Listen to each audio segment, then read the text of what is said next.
Ayan na po ang finished product natin na nilagang buto-buto ng baboy with chili. Wow, yummy. Yan o. Yan po masarap yan. Tapos may patis. Kaya na tayo mga kawaray. Tanghali na. Yan din ang finished product natin ng dugo na adobo. Tutuhulin natin mamaya. Sarap ito kumain. Lalo ngayon na umulan. Sarap.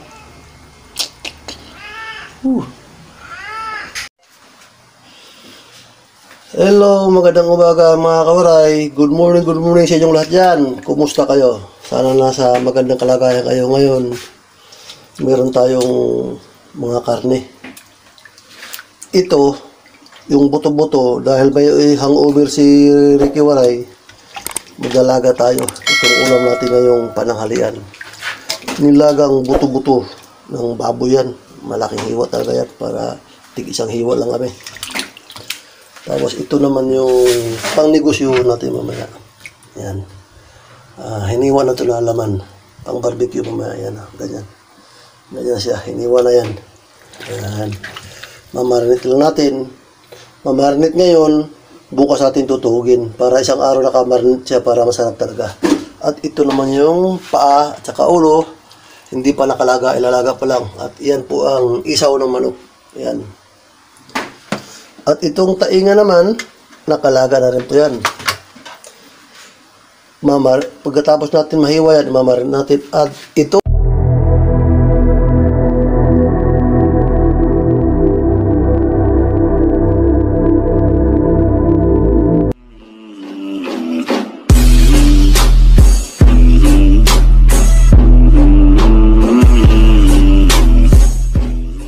naman ang pinaka-best seller namin.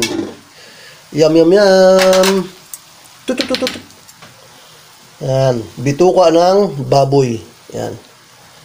At bulaklak ng baboy. Yan ang pinakamabinta namin dito. Pinaka-best seller namin yan. Pantampulots, pang tawag to, papak-papak lang ulam. Pwede na rin yan. Ito kasing bulaklak ng baboy. Kaya mabilis sa amin kasi yan ang anong payong doktor. Pampabilis tibok ng puso raw. Yung, ito. Yan. Yan. Masarap yan. Pinalalambot ko pa. Medyo matigas pa yan. Yan. Isang oras kalahati ko na itong pinapakuluan. Pulang pa. Siguro mga 20 minutes para okay na talaga yan. Para malambot na. Takpalan muna natin pakuluan. Yan. At ito na rin naman po ang dugo ay hindi pa natin nahihiwa. Medyo busy pa tayo ngayon.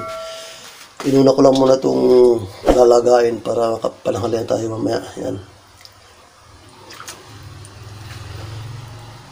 So yun lang mga kawaray. Intro muna tayo. Check natin kung malambot na yung nilagang buto-buto. Wow, yummy.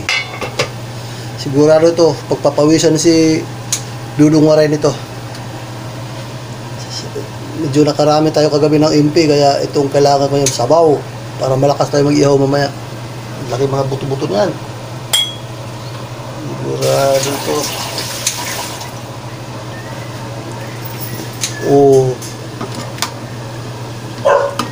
Ha?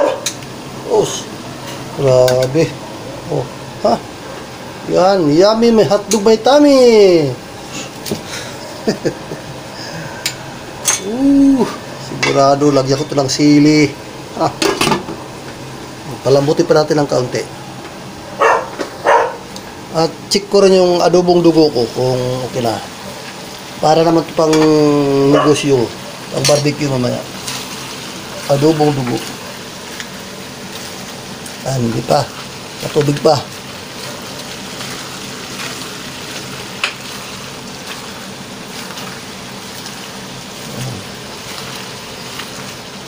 Ang hirap, pasensya na kayo, medyo hindi magandang kuha video, turtagilid, walang naghahawak ng walang kameraman, walang papasahod, kaya sariling sikap lang to.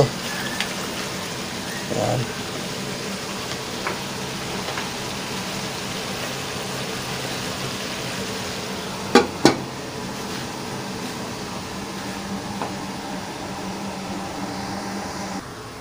At yan na po yung nakamarinate natin na isaw ng manok.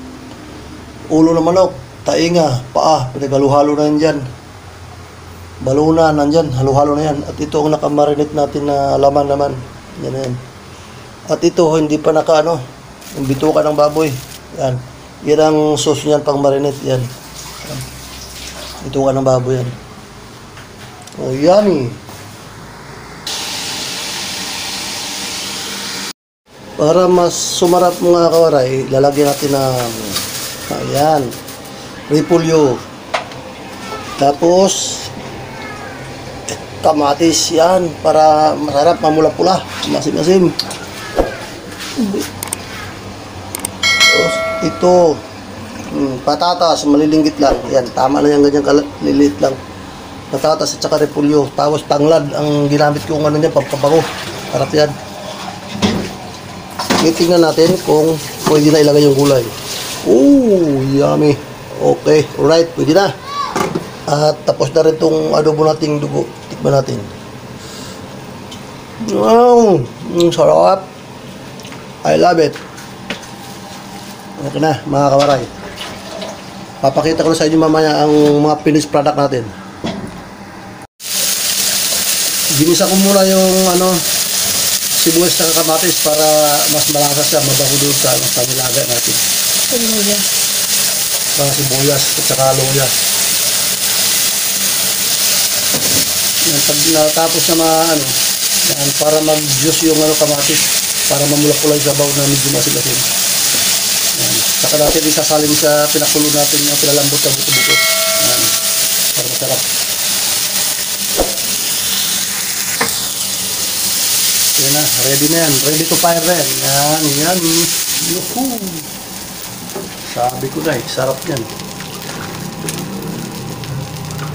Pasisla kayo, medyo madumi yung kala namin kasi araw-araw kami naglalaga ng paninda namin. Umaapaw, kaya ganyan. Araw-araw naglilinis, araw-araw dumi. Kaya araw-araw nililinis. Hindi siya sayang yung yan. Tatas ng kamatis. At ito yung repolyo yan. Sasabawan mo may repolyo para masarap. Tapos patatas. Oh, sarap yan.